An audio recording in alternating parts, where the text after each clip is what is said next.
How's it going, everybody? Welcome to the channel. In today's walk around, we have a 2004 Jeep Wrangler Unlimited, better known as the LJ. Now, all LJs came standard with a Dana 44 rear, and they are known for their 10-inch longer wheelbase. This one in particular has a 4-liter with an automatic transmission and an NP 231 transfer case. All right, guys, so this is the owner, Andrew. You might remember him and his Jeep from our Overland video. The Jeep definitely looks a little different than it did in that video, so you want to kind of explain to us how it looked when you started and what you did to it to get to where it is now? Yeah, sure. So, first bought it from a dealer in New York City. It wasn't stock, but it wasn't built. It's kind of crappy looking. It was a fixer-upper. It was on the on Craigslist for about a month, so no one was really biting at it. I saw its potential. I grabbed it, and I made it into this now. So when I first bought it, it had just a regular stock fastback soft top. What's different about the fastback?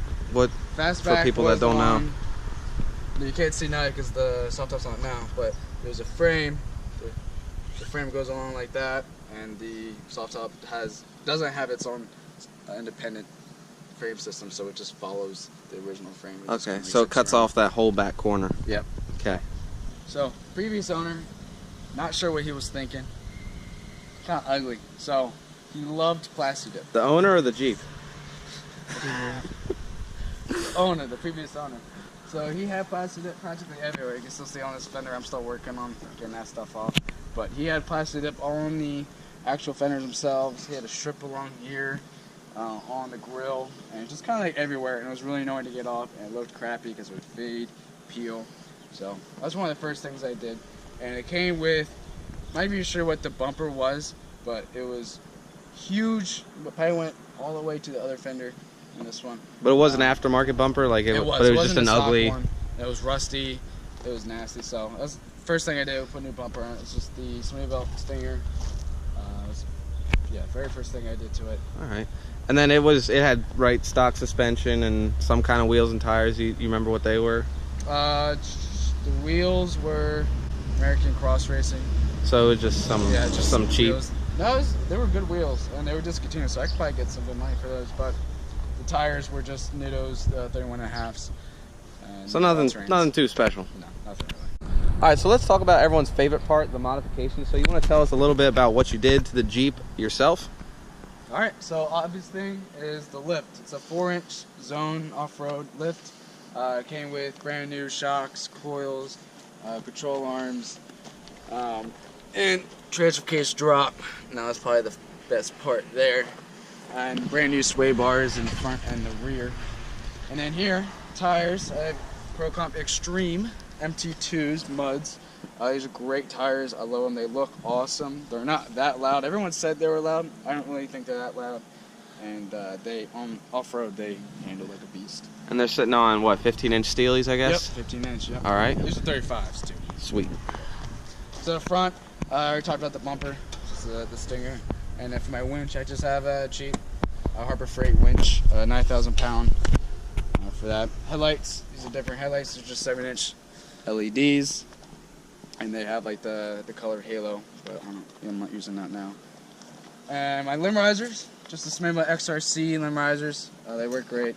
They're probably like the second to the Steinjägers or whatever. And I just have a standard high lift here.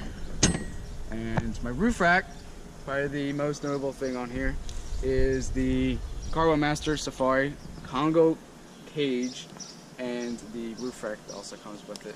And sitting on them, just some 5 off-road LED lights for there.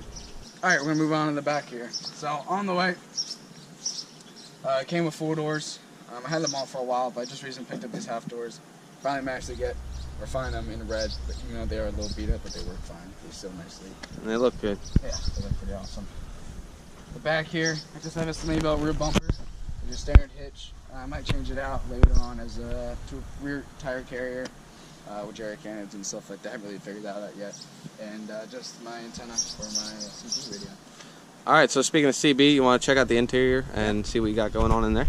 How's it going, guys? Welcome to the inside here. So just a pretty standard interior. Nothing really too different done to it.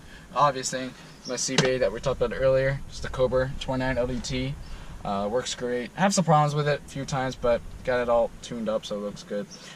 Just aftermarket Pioneer radio. I got my roof light controls here. The left is the lights are set up so the most lateral ones, the ones on the outside, are hooked up to this one, and the 3 in the middle hooked up to that one. All right, and then I like how you got them on like factory style switches. Exactly. And they just go right in the blank spaces, right? You just switch them on, and they got a nice LED there. Awesome. Switch on. And then here I got my winch control. So you got the kill switch here, turn it on and off, and you gotta go in and out for the winch there. Awesome. And I see you installed missiles. Oh, yep. Is that the Rough Country missile package? Yes, yeah, it's the James Bond edition. Yeah. Awesome. All right, guys, so that's pretty much the walk around and everything that's on the Jeep right now. So, Andrew, what did you build this Jeep for? Just since we know everything that's on it now, like why is it built the way it is? So I wanted to make it more of an overland rig. I love the idea of overlanding. We already went in that one video. But since it's an overland rig, I got my limb risers here up with branches to push them out of the way so they don't hit my cracked windshield already. But, I got plenty of lighting for them. For those low light, dark driving conditions. I got extra storage on the top roof with my roof rack. You see, I had nothing really on it now. Working on trying to find the perfect boxes and storage solutions for that. I usually have an axe, a shovel, but my shovel fell off yesterday when we were at Roush Creek. So I got out my interior, came with a back seat, took that out. I still have it though. That's nice with the LJ, I guess, because it's pretty much like a pickup truck bed at this point. 15 inches overall longer than the TJ, so actually it makes a difference. It's a little more of the foot, but it really does help put stuff in. All right. So that's pretty much everything I've done to it so far. But just like any Jeep, it's never finished, always a work in progress. So future plans for this, obviously they're gonna put in some lockers, beef up the steering, re-gear it, probably to 410. So that's pretty much everything I'm going to do in the near future.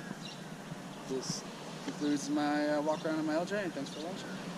All right, guys, definitely expect to see this Jeep a lot more on the channel. Make sure you follow Andrew on Instagram. He's always posting pictures of this thing.